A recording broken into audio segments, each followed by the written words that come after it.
Muy bien, Primera de Corintios 13, versos del 4 al 7, como lo hemos dicho, vemos ahí colores o matices del amor que debemos de ofrecernos entre nosotros. Y estas características que vemos ahí, colores, matices del amor, lo vimos la semana pasada. Pablo los desarrolla, estos colores, digámoslo así, mencionando ciertas cosas importantes acerca de este amor en términos positivos. ¿Y cuántos en negativos? A ver si se acuerdan. 8, ¿verdad? 8. Y realmente en suma son 15 matices o colores de este amor que Pablo desarrolla en esta sección. Y escuchen esto es muy importante porque lo que Pablo menciona aquí no son adjetivos del amor. Aunque lo hemos dicho, son como, para entenderlo de cierta manera, como colores o matices que deben observarse en el amor, pero realmente no son adjetivos, sino todo lo que Pablo desarrolla aquí. Véanlo ahí, comenzando en el 4, el amor es sufrido, benigno, no tiene envidia, jactancioso, etcétera. Todo esto, los 15, son verbos. Y esto es muy importante. Otra vez, no son adjetivos, son verbos. Y esto le lo subrayo porque denota una acción. Y es una acción continua cuando Pablo menciona esto. Aunque una vez más hemos dicho, son colores que deben de observarse mientras estamos interactuando entre nosotros como iglesia, pero son acciones que deben de ser continuas. Y recuerden que este es un regañazo de Pablo, ¿verdad? Aunque esta sección la usamos mucho para las bodas, pero realmente todo el contexto de esta carta y de esta sección, pues son regaños de Pablo, donde les dice, mira, ustedes han estado actuando muy mal, han estado pensando de una forma muy diferente a lo que Dios piensa. Tienen una perspectiva muy errada acerca de lo que debe de considerarse en la vida de la iglesia, acerca de lo que Dios tiene considerado como lo mejor para una iglesia. Y por eso desarrolla esta sección. Y aquí vemos otra vez 15 acciones relativas al amor, que lo hemos dicho, podemos observarlas como colores muy bellos, matices muy lindas del amor. Y la semana antepasada comenzamos a ver el primer matiz negativo de este amor que se observa ahí en el verso 4, véanlo ahí, cuando dice, el amor no tiene envidia. Y la semana pasada el sermón o el estudio que estuvimos abordando lo denominamos, si tienes envidia, ¿qué cosa? No tienes amor. Si tienes envidia, no tienes amor. ¿Por qué? Porque Pablo dice, el amor no tiene envidia. Entonces, si sientes envidia por tu esposo o esposa, si tienes celos o envidia por los hermanos en la iglesia, las hermanas, por las familias, Dios nos dice, no tienes amor.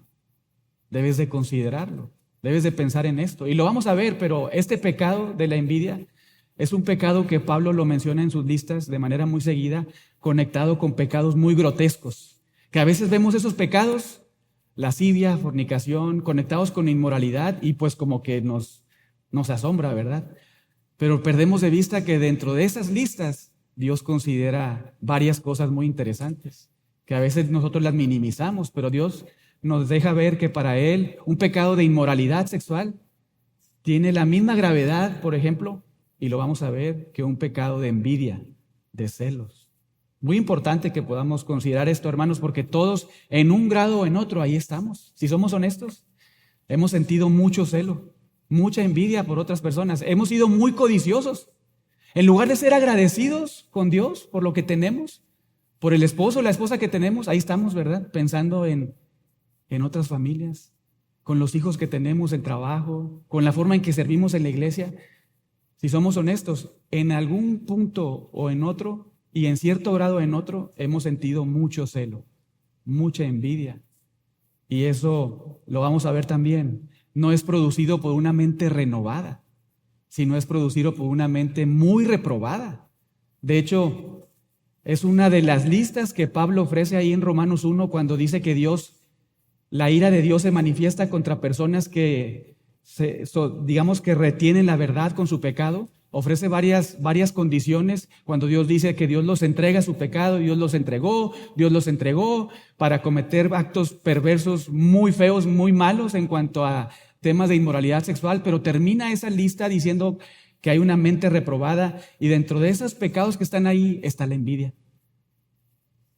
Esto a lo mejor no lo habías notado, pero lo vamos a observar juntos porque no debemos de minimizar ninguna condición que Dios llama actitud, acción en nuestras vidas como pecado. Si Dios lo nombra como pecado, debemos de reconocerlo con mucha humildad y confesarlo con nuestros labios. Señor, perdóname porque he cometido el pecado de lascivia. Perdóname porque he cometido el pecado de envidia contra este hermano, contra esta hermana. He sido muy celoso porque Dios nos dice que si confesamos, es decir, que si hablamos el pecado, lo nombramos como Él nos lo nombra, Él nos perdona, nos limpia de todo pecado, primera de Juan 1:9, ¿verdad? Pero nosotros necesitamos ser humildes a la palabra de Dios y decirle, sí, Señor, esto que estoy haciendo es pecaminoso, y nombrar ese pecado, no decir, no, fue un error, ay, no, fue un resbalón, ay, no me di cuenta. No, Señor, perdóname por este pecado. Eso es lo que espera Dios de sus hijos. Y como recordatorio, este amor que Pablo desarrolla aquí es un mandato, ¿verdad? Incluso es un mandato que debemos obedecer, porque ahí lo vimos en el inicio y lo estoy reiterando varias veces, porque de ahí parte todo. ¿Cómo está tu vida espiritual? ¿Cómo está tu condición, la condición de tu corazón? Porque el Señor nos dice que primero debemos de amarle a Él con todas nuestras fuerzas, mente y corazón. Es decir, con todo nuestro ser. Debemos de comenzar ahí, amando al Señor con todas nuestras fuerzas, con todo nuestro corazón, con toda nuestra mente. Pero también al mismo tiempo ese amor no solamente debe ser vertical, sino horizontal. Porque Jesús añade que debemos de amar a nuestro prójimo ¿como a qué? Como a nosotros mismos, ¿verdad? Y luego dice ahí también Jesucristo que un mandamiento nuevo nos da, que nos amemos como ¿qué? Como Él nos ha amado. Entonces, este amor es un amor vertical, comienza ahí, pero también continúa con un amor horizontal que debemos de ofrecernos entre nosotros. Y esto lo vimos ahí en Mateo 22. Pero también les recordaba que esto no implica o no les estamos animando a que hagan esto como un legalismo, ¿verdad? Como una religiosidad. No, porque comenzamos también pensando en que si podemos obedecer este mandato, no es porque necesariamente el pastor dice una y otra vez que debo amar. No, sino porque podemos recordar que Dios intervino en nuestra vida. Y si realmente Él cambió nuestro corazón, y fuimos a varios pasajes de Deuteronomio 30, Ezequiel 36, fuimos también allá a Filipenses 2, incluso Tito 2, si realmente Dios ha intervenido en nuestro corazón, Él ha hecho un cambio radical, ha quitado nuestro corazón de piedra, ha puesto uno de carne, ha puesto su espíritu en nosotros. Y ha hecho todo esto para que nosotros ahora le amemos y le obedezcamos, ¿lo recuerdan? Entonces realmente el poder ofrecer a Dios nuestro amor en forma exclusiva y también poder amar a mis hermanos, aunque yo y todos nosotros, o sea, tú y todos, sin excepción, somos difíciles de amar, pues podemos hacerlo porque Dios ha cambiado nuestro corazón, ¿verdad?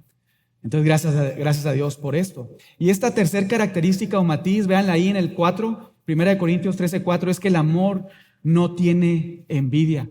Y quiero recordarles también, hermanos, que estos hermanos aquí en la iglesia en Corinto estaban llenos de muchas cosas sorprendentes, ¿verdad?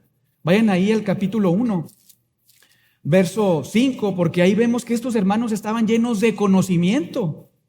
Tenían una comprensión aguda, digámoslo así, de la palabra de Dios. Porque dice ahí que fueron, 1 Corintios 1:5, fueron enriquecidos en toda palabra y en toda ciencia. Es decir, habían sido expuestos a la enseñanza. De hecho, Pablo estuvo ahí un tiempo con ellos, ¿verdad? Enseñando la palabra de Dios. Ahí vemos, por lo que señala Pablo, cuando algunos dicen, yo soy de Apolo, yo soy de Pablo, etcétera, pues estos hermanos habían recibido una, digamos que predicación y enseñanza muy fiel. Estaban llenos de conocimiento. Véanlo ahí el verso 5 otra vez. En todas las cosas fuisteis enriquecidos, en toda palabra y en toda ciencia. Es una realidad. Era una iglesia bíblica, una iglesia que los pastores procuraban enseñar toda la palabra, ¿verdad? Y estos hermanos estaban, digamos que con la cabeza llena de información. Estaban llenos de eso, de sana doctrina, por decirlo de alguna manera.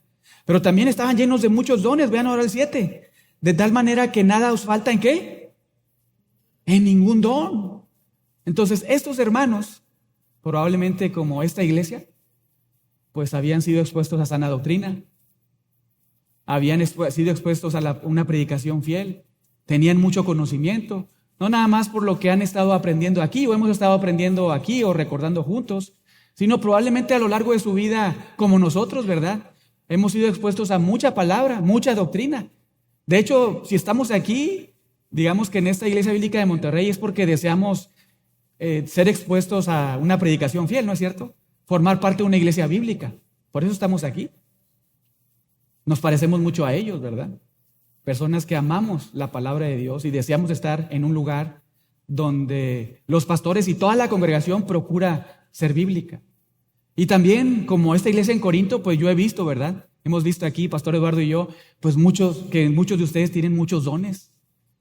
Dios les ha dotado con muchos dones, les ha regalado. Y muy parecido aquí, ¿verdad?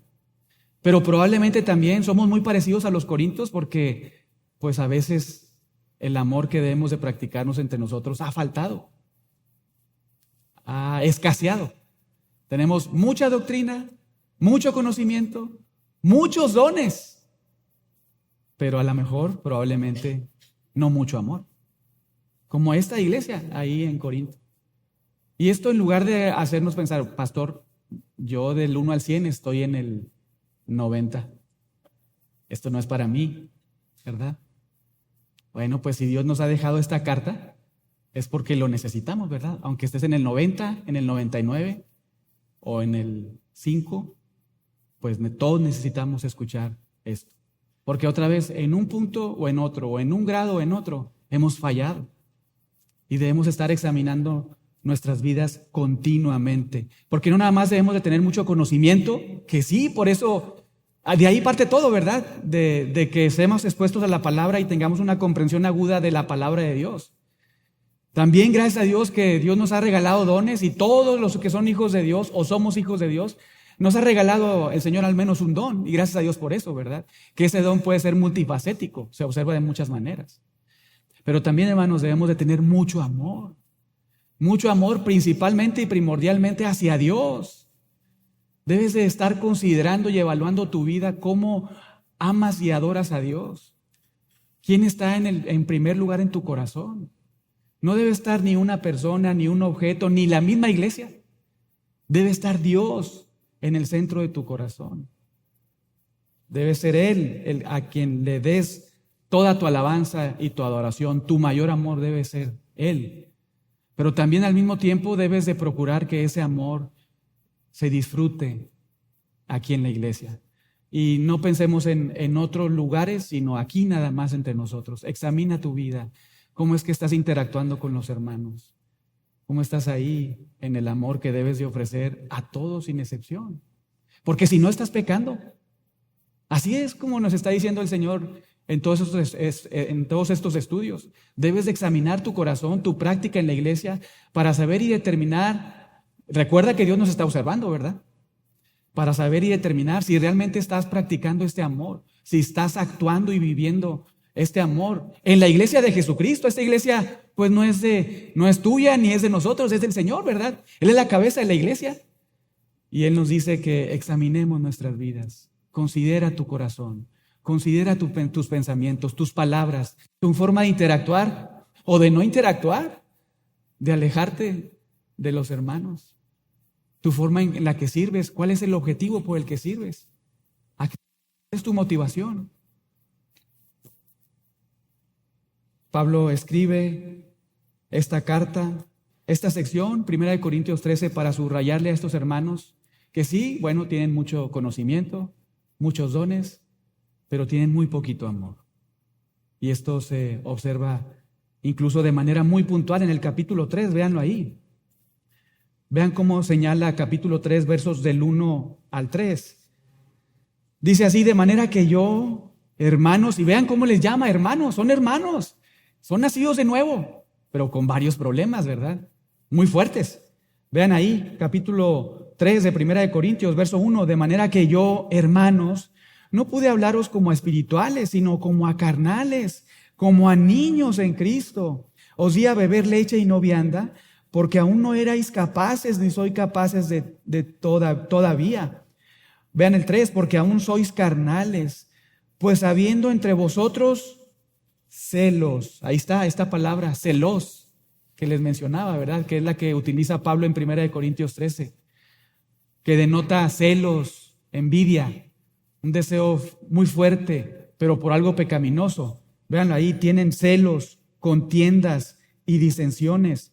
¿No sois carnales y andáis como hombres? Porque diciendo el uno, yo ciertamente soy de Pablo, y el otro, yo soy de Apolos. ¿No sois carnales? Vean cómo lo subraya ahí Pablo, varias veces, ¿verdad? Personas carnales, niños, que están actuando de cierta manera y que deben de considerar y evitar, no deben de estar ahí. Podemos entender que la envidia o los celos que menciona aquí Pablo, que estaban ocasionando una división al crear como secciones dentro de la iglesia, ¿verdad? Si se fijan, algunos decían yo soy de este, yo soy de aquel, y todos divididos, en lugar de estar unidos como cuerpo, no, todos divididos ahí, unos por un lado, otros por otro. Y esto se ve ahí porque Pablo dice, tienen mucha envidia, ¿verdad? Codician otras cosas, hay un problema ahí.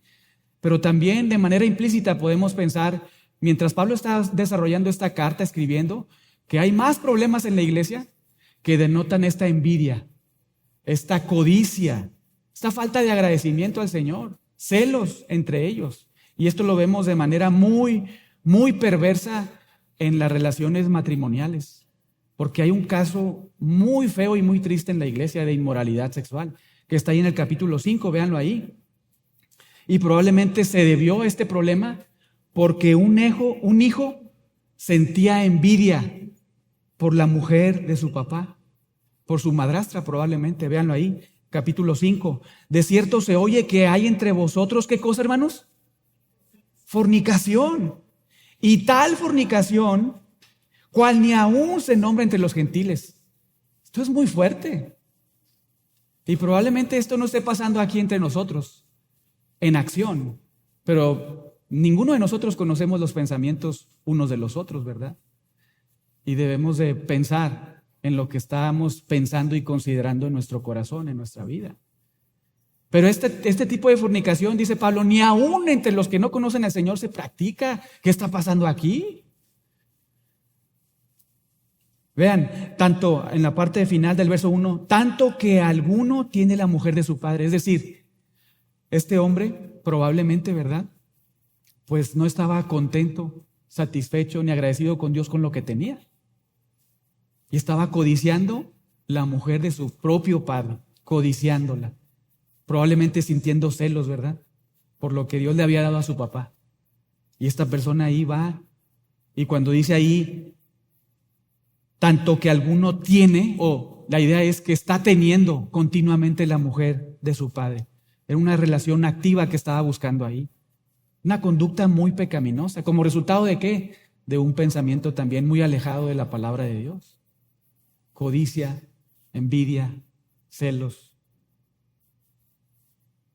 Y el verso 2 dice, y vosotros estáis envanecidos. ¿No deberíais más bien haberlos lamentado? O sea, lo estaban pasando por alto, ¿verdad? Estaban considerando, bueno, pues ya eso es algo normal en esta iglesia. Así se vive, es algo natural en la vida de la iglesia. Pero Pablo dice, no, ustedes debieron de haber tratado con esa situación. Vosotros estáis envanecidos. ¿No deberías más bien haberos lamentado para que fuese quitado en medio de vosotros el que cometió tal acción? Claro que debió haber sucedido eso. Pero no solamente se ve estos celos y envidia en este tema muy fuerte de inmoralidad sexual, sino también mientras se están desarrollando los dones espirituales, porque en los capítulos del 12 al 14 pareciera ser que algunos o muchos dentro de la vida de la iglesia estaban codiciando los dones de otros. Querían recibir los reflectores, ¿verdad? Mientras servían al Señor. Estaban buscando, no sé si lo recuerdan, ¿verdad? Lo hemos visto varias veces, los dones, digamos que milagrosos. Estaban procurando estar ahí. Otra vez, sintiendo codicia por lo que el Dios bueno había decidido darle a otros, ¿verdad? No estaban siendo agradecidos. sentían mucha envidia, muchos celos. Vean cómo les dice Pablo, o les empieza a señalar esto en el capítulo 12, versos del 1 al 3. No quiero hermanos, otra vez, vean, de manera muy intencional les llama hermanos porque han nacido de nuevo, es una realidad. De hecho, en el capítulo 1, en los primeros versos, ahí les dice a esta iglesia, pues que ellos han sido apartados para Dios, han sido santificados por Dios, han sido separados, salvados por Dios y son llamados a ser santificados. Es una realidad. Esta iglesia era una iglesia verdadera, pero con muchos problemas, con muchas situaciones que deben enfrentar, que no deben de rehuir, sino enfrentar. Y Pablo les dice, capítulo 12, no quiero, hermanos, que ignoréis acerca de los dones espirituales. Sabéis que cuando erais gentiles, se os extraviaba llevándoos como se os lleva a los ídolos. Y vean el 3, por tanto, os hago saber que nadie que habla por el Espíritu de Dios llama anatema a Jesús, y nadie puede llamar a Jesús Señor, sino por el Espíritu Santo. Pero vean el 4, ahora bien, hay diversidad de dones, pero el Espíritu es el mismo. Hay diversidad de ministerios, pero el Señor es el mismo. Hay diversidad de operaciones, pero Dios que hace todas las cosas en todos es el mismo. Vean el 7. Pero cada uno le es dado la manifestación del Espíritu para provecho, y no para provecho suyo, sino para el bien común, es la idea. Entonces, si ha recibido uno o dos dones, si han recibido cada uno de los de la iglesia diferentes dones, lo ha hecho una sola persona y ese es Dios. Y esos dones que Dios les ha regalado a cada uno en particular, no son para ti, no son para tu gloria, son para la gloria de Dios. Son para el beneficio de los hermanos. Vean cómo comienza a desarrollar este regañazo, ¿verdad, Pablo? Y vean cómo continúa. Verso 8, porque a este es dada, vean, a este es dada por el Espíritu palabra de sabiduría. A otro, el mismo Espíritu, ¿verdad? Le ha dado palabra de ciencia, según el mismo Espíritu. A otro, fe por el mismo Espíritu. Y a otro, dones de sanidades por el mismo Espíritu. ¿Quién es el que da los dones, hermanos? El Espíritu. El Espíritu. Verso 9. A otro, fe por el mismo Espíritu. A otro, dones de sanidad por el mismo Espíritu. A otro, es el Espíritu Santo el que está regalando dones, ¿verdad? A cada uno en particular le da ciertos dones. Ahí está, nuestro Dios de manera soberana, siendo Él el Señor de su iglesia, está dando de manera soberana dones a sus miembros, ¿verdad? Es Él el que los ha dado. Verso 10, a otro el hacer milagros, a otro profecía, a otro discernimiento de espíritu, a otro diversos géneros de lenguas, a otro interpretación de lenguas. Vean el 11, pero todas estas cosas las hace uno y el mismo Espíritu, y esto es muy importante, repartiendo a cada uno en particular, ¿qué cosa? Como Él quiere. Como Él quiere. Estos hermanos seguramente estaban envidiando los dones de otros. Estaban envidiando cómo Dios había levantado a otros. Tenían mucho celo. Y Pablo desde aquí les comienza a decir, mira, es Dios, es el que es quien ha dado los dones a cada uno en particular.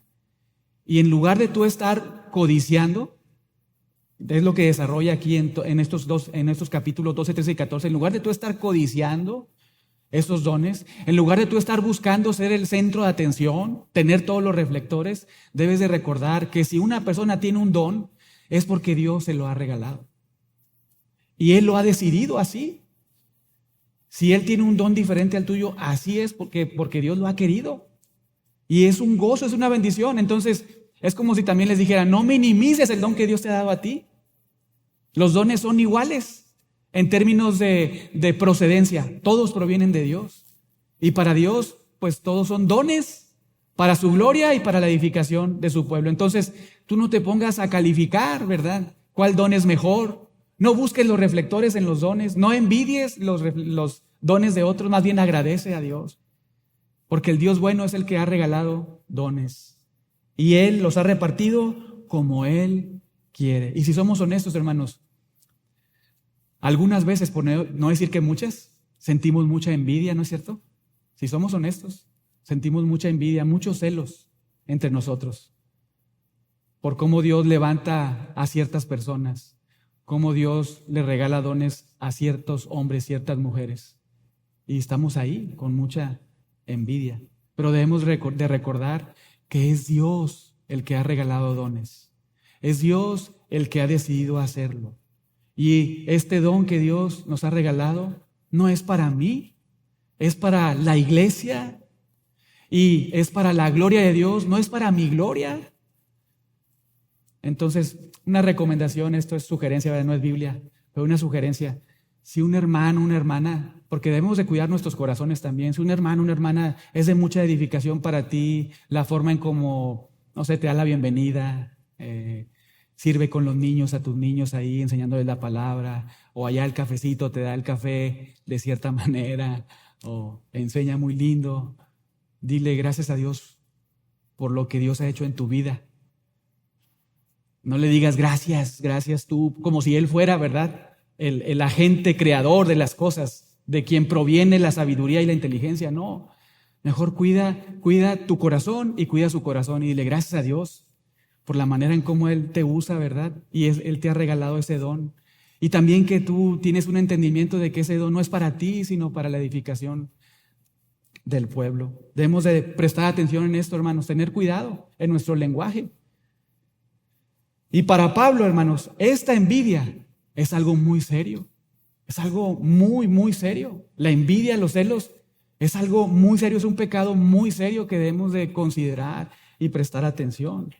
De hecho, la Biblia en el libro de Proverbios nos subraya cuáles son sus cualidades, hasta dónde incluso puede llegar los celos y la envidia. Vayan ahí a Proverbios 14:30. Y qué pena, pero recuerden que este tipo de estudios en la escuela dominical no es como comúnmente lo hacemos en el sermón dominical, donde desarrollamos una sección de la palabra verso tras verso. Aquí la dinámica en la escuela dominical es más bien hacer un estudio considerando varios versos para pensar en todo el consejo de Dios. Pero vean ahí el Proverbios 14, verso 30, ¿qué ocasiona la envidia en una persona? La envidia es carcoma. ¿Qué es eso? Carcoma. La envidia es podredumbre, hermanos. En términos más claros para nosotros, pensando en una ilustración, la envidia es como el cáncer en los huesos. Así es. Dice ahí, la envidia es carcoma de los huesos. Esa es la perspectiva de Dios acerca de la envidia, de los celos, que debes de considerar, que debes de anotar ahí en tus notas. La envidia para el Señor, pensando en una ilustración, los celos es como el cáncer de huesos, físicamente. Debes de prestar atención, porque esa es la óptica de Dios. Capítulo 27, ahí mismo de este libro de Proverbios. Vean lo cruel que es una persona cuando actúa de esta forma. Proverbios 27, verso 4. Vean la comparativa que hace el autor.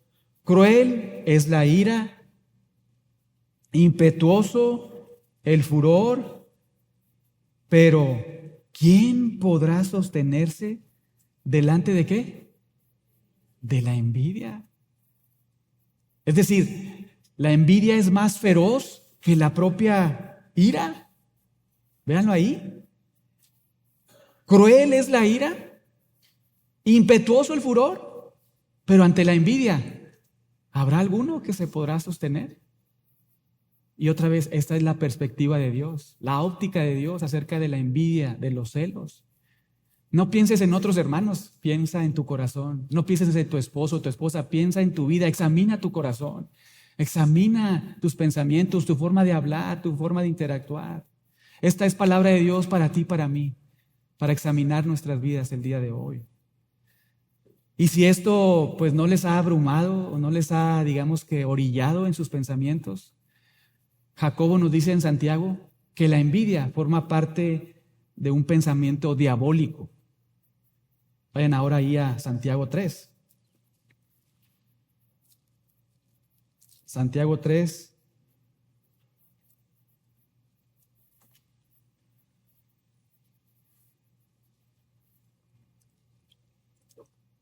Versos del 14 al 16. Santiago 3, versos del 14 al 16. Vean cómo comienza ahí. Podemos leerlo desde el 13 mejor. Dice, ¿quién es sabio y entendido entre vosotros?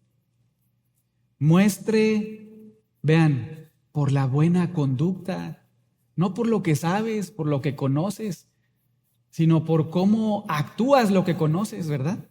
¿Quién es sabio, entendido?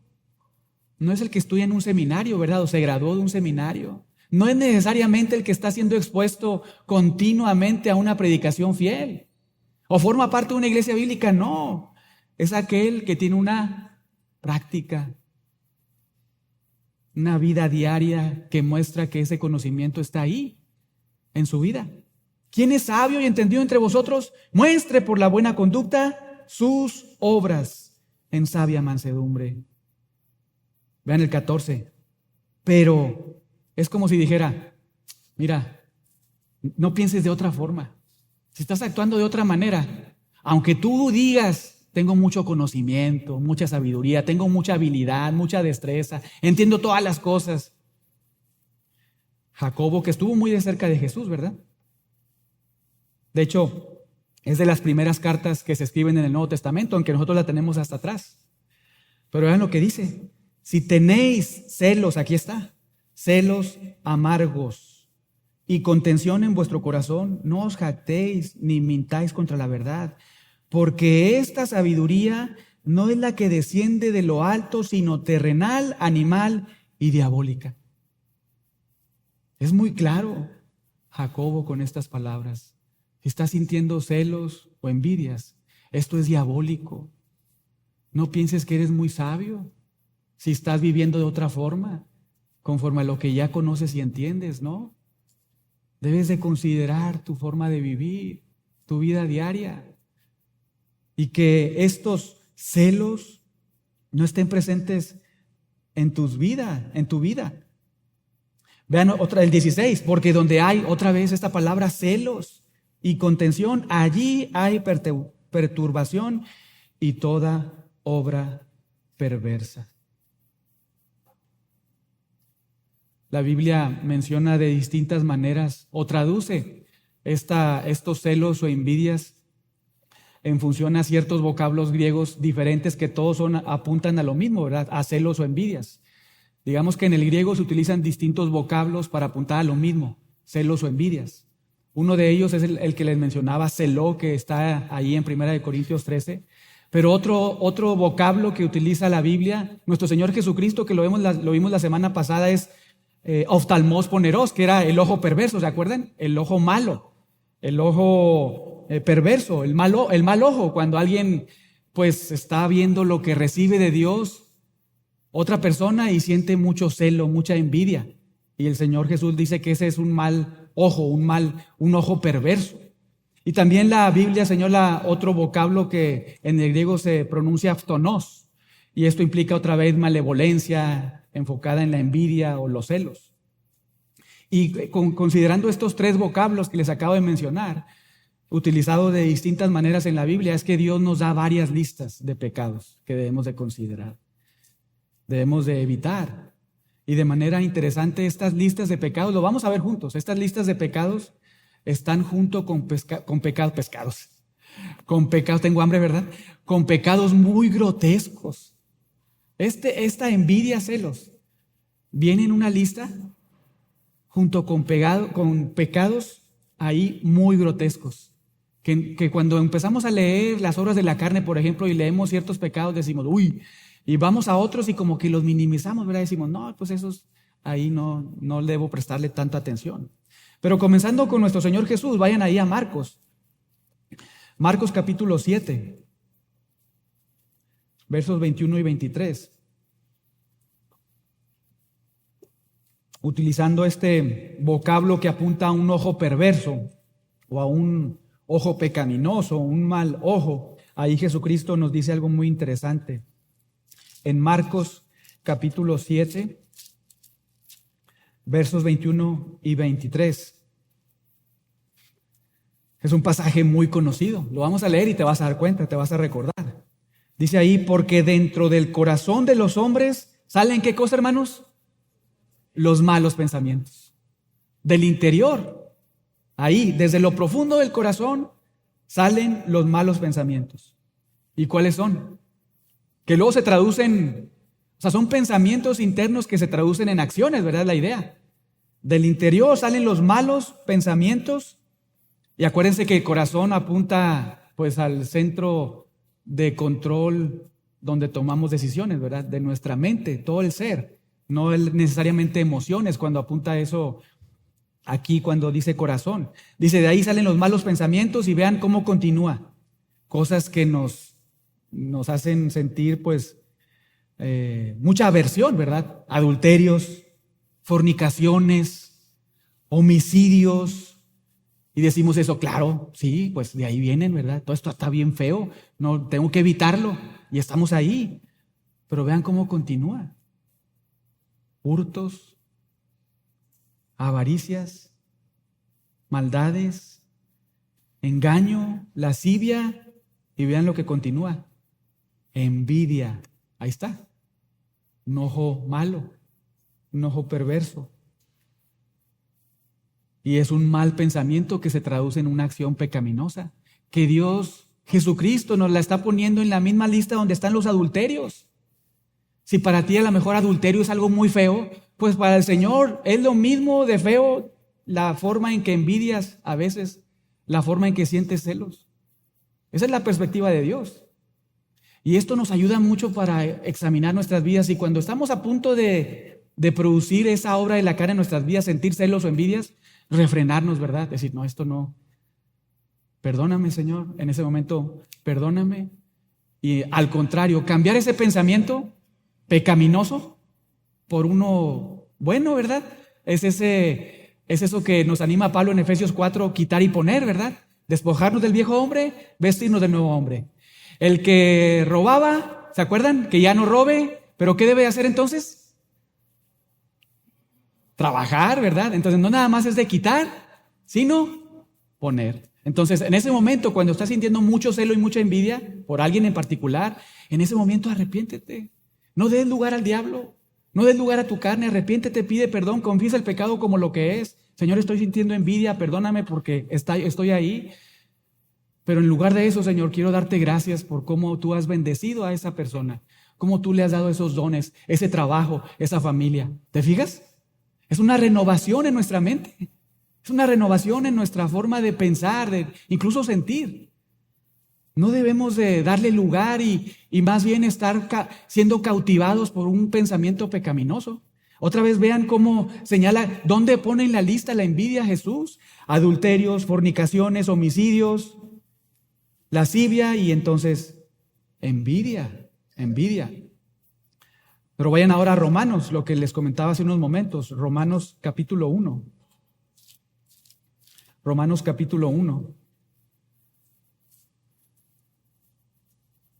Y antes de ir a los versos 29 y 31, quiero que naveguemos juntos sobre algunos versículos de esta sección. Romanos 1, vamos a prestar atención en la lista que ofrece Pablo ahí en los versos 29 y 31, pero recuerden qué es lo que dice, por ejemplo, en el verso 18. Dice que la ira de Dios se manifiesta o se revela desde el cielo contra toda impiedad e injusticia de los hombres que detienen con injusticia la verdad. Y esta ira de Dios no es la ira última, ¿verdad? Que van a sufrir todos aquellos que no se arrepientan y serán lanzados al lago de fuego. Esa es otra faceta de la ira de Dios. Esta faceta de la ira de Dios que Pablo nos enseña aquí es cuando nuestro Dios, debido a que personas están muy endurecidas y contienen la verdad de Dios, la palabra de Dios con su pecado, entonces Dios manifiesta su ira y lo hace de una manera muy particular. Estas personas que están ahí, aun y cuando verso 20 ven los cielos, ven la creación y pueden observar en un sentido y de cierta manera obrado el carácter de Dios, su poder, su deidad, pues no lo buscan, sino al contrario, verso 21, no le glorifican, no le dan gracias, no le adoran, sino que adoran a la creación, ¿verdad? Verso 23.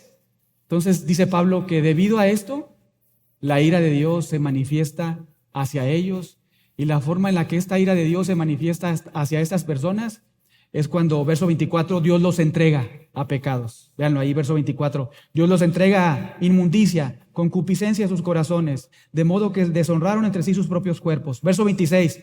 Otra vez, esta ira de Dios. Una segunda, digamos que, faceta de esta ira de Dios. Dios los entrega ahora a pasiones vergonzosas. Mujeres cambian el uso natural por el que es contra la naturaleza. De igual manera los hombres hacen lo mismo. La ira de Dios, ¿verdad? Como escalonada. Y luego vean cómo termina. Es como la faceta final de esta ira de Dios manifestada hacia personas que contienen con su pecado la verdad de Dios. Dice ahí, verso 28, Dios los entregó. ¿A qué cosa, hermanos? Una mente, ¿qué? Reprobada. Y uno piensa, bueno, estás observando la ira de Dios en distintas facetas. Y desde la primera vez que dice Dios los entregó a ciertos pecados, uno pudiera pensar, pues desde ahí yo veo una mente reprobada, ¿verdad?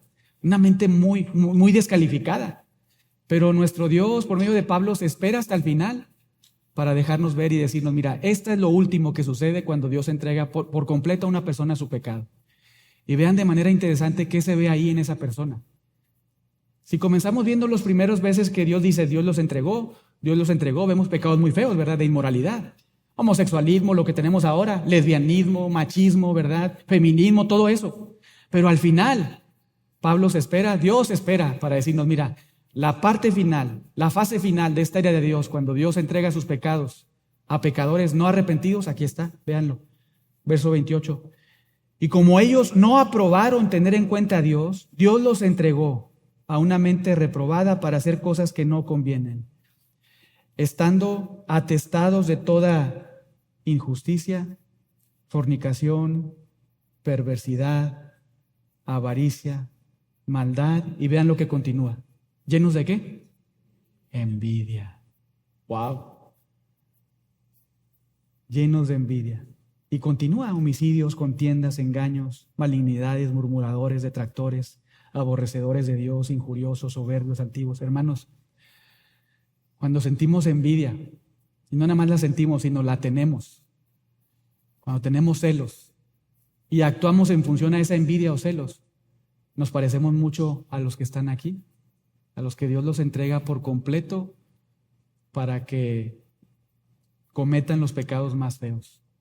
Si te hace pensar en el homosexualismo como algo muy feo, en el lesbianismo como algo muy feo, pues Dios espera hasta el final para que nosotros podamos pensar y considerar los pecados que están ahí también. No nada más los más grotescos, ¿verdad? Incluso pensando en la sociedad, sino avaricia, envidia, contiendas. Prestemos atención, hermanos. Porque para Dios, este pecado de la envidia, de los celos, es un pecado muy serio. Es una obra de la carne. Gálatas 5,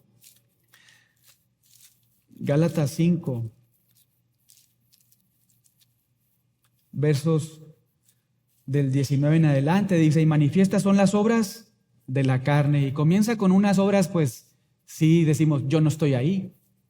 Claro, sí.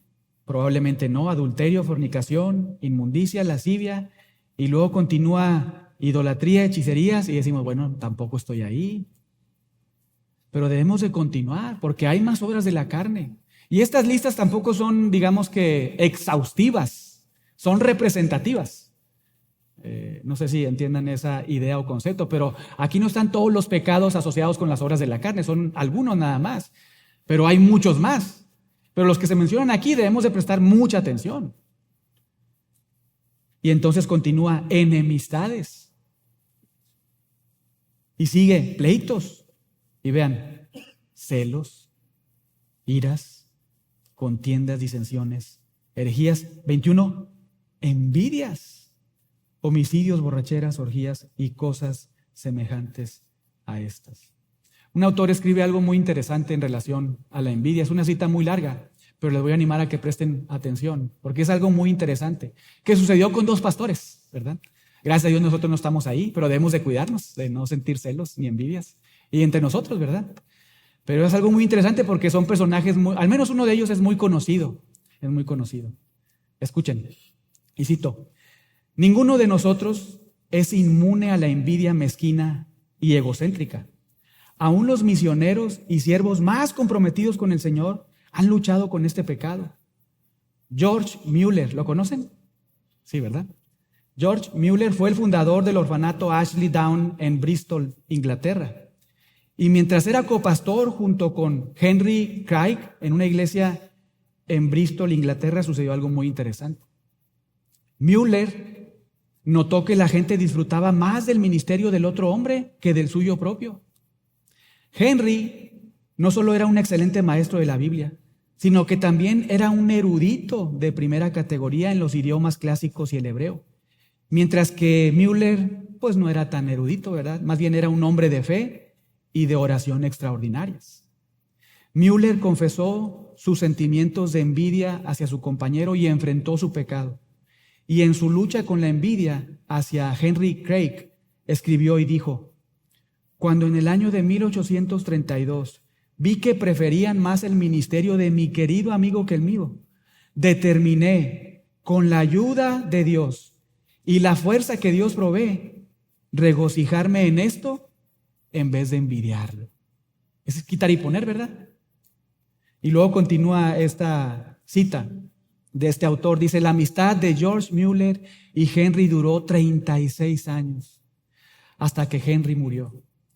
Aunque ambos eran hombres fuertes, con múltiples dones y diferentes personalidades, su larga relación fue un testimonio público del poder del amor cristiano. ¿Qué hubiera sucedido si este Mueller se hubiera quedado ahí con ese pecado? En lugar de ser de testimonio, pues piedra de tropiezo muy grande, ¿verdad? Y continúa la cita y dice: debemos ser conscientes de que la envidia es común entre el pueblo del Señor y los líderes cristianos. Los pastores pueden llegar a eliminar de la iglesia a personas talentosas que les representan una amenaza. Las iglesias pueden envidiar a otras iglesias que son más grandes o que están creciendo más rápidamente. Los misioneros pueden envidiar a otros misioneros que son más fructíferos o que reciben mejor apoyo financiero. Los líderes de estudios bíblicos pueden envidiar a otros líderes de estudios bíblicos más populares. Los cantantes pueden envidiar a otros cantantes que cantan más seguido o reciben más aplausos. Los ancianos pueden envidiar a otros ancianos que se destacan más en cuanto a capacidad para liderar o incluso tener mayor conocimiento. Y los diáconos pueden envidiar a otros diáconos que sirven de manera más eficaz o que buscan más seguido para pedir ayuda. Fin de la cita. Debemos tener cuidado, prestar atención. Porque si tienes envidia, ¿qué cosa? No tienes amor. Si practicas la envidia, reflejas tener una mente reprobada. Estás ahí dentro de esos a los que Dios entrega, ¿verdad?, a su ira. Y probablemente pudieras estar situado en esta última condición cuando Dios entrega a su ira a personas muy, muy perversas, muy pecaminosas, que no le adoran, que no le dan gracias, que no le glorifican. La envidia tiene el poder para destruir el gozo de una persona. La envidia tiene el poder para destruir también relaciones, dividir iglesias. La envidia mayormente tiene la capacidad, la fuerza para distorsionar tu relación de padre e hijo que tienes con el Dios del universo. Pero hay esperanza. Hay esperanza. Hay gracia de Dios en su trono, ¿verdad? Gracias a Dios que Jesucristo, el Dios hombre, vino, fue tentado en todo, pero no pecó. Y Él nos entiende, Él nos atiende. Y en su trono hay gracia suficiente.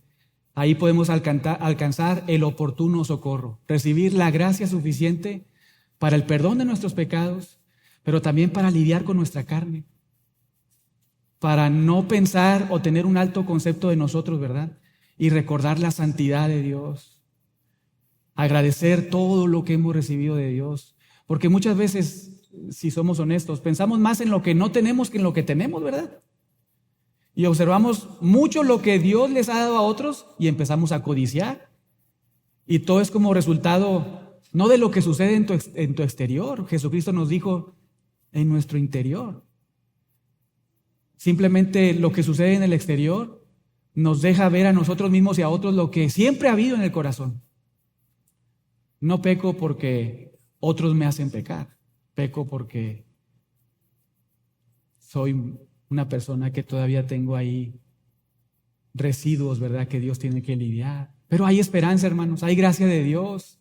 Y lo único que probablemente es más difícil es humillarte y decirle al Señor perdón, confesar tu pecado e incluso ir y pedir perdón a quien has ofendido y también perdonar y no tener raíz de amargura en tu corazón y seguir avanzando, seguir practicando la palabra de Dios. Y escucha esto, y con esto, este último pensamiento vamos a terminar.